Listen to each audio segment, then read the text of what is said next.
تعالى كده شوف البقرة اللي كانت بالصلاة على النبي مفيش. عملنا للعربية دورة غسيل مرحلة أولى، بس نزلنا بعد ما فكينا الطبة نشوف الزيت عامل ازاي. زي ما انتم شايفين الزيت نازل أسود برضو ومش تمام، وفي نسبة تشحمات كتيرة. استنوا هنشوف هيحصل فيه ايه. كده فكينا وش التكات لقينا المنظر ده زي ما انتم شايفين، وكمان الزيت من جوه أسود خالص، وفي نسبة ترسبات وتشحمات عالية. إن شاء الله هنفنشه وهنوريكم المنظر بعد ما نخلص ان شاء الله.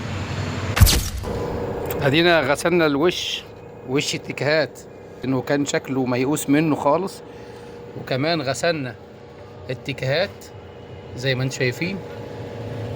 غسلناها الاول كانت حاجه ودلوقتي بقت حاجه تاني. غسلنا التربو كان مليان زيت. هنفضي الزيت المرحله التانيه بالخلطه بتاعتنا وعليه نص علبه الفلاش. هندور العربيه كمان ربع ساعه في المرحله التانيه، خليكم معانا برضه. ودي بعد ما فكينا الزيت في المرحلة التانية. بص الزيت نازل ازاي ما شاء الله، اتغير 180 درجة بعد ما عملنا المرحلة التانية. كده نفضل المعالج بتاعنا الأول قبل غيار الزيت.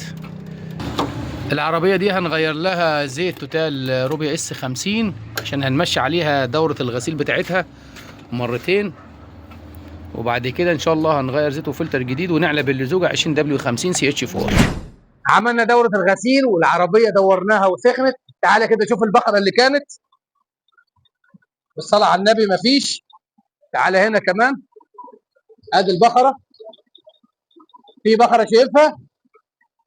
انت لو عايز تعمل نفس دورة الغسيل والبقرة عندك تروح، تعالى عند البلدوزر اعمل لي متابعة، وكل عام وانتم بخير. سلام عليكم.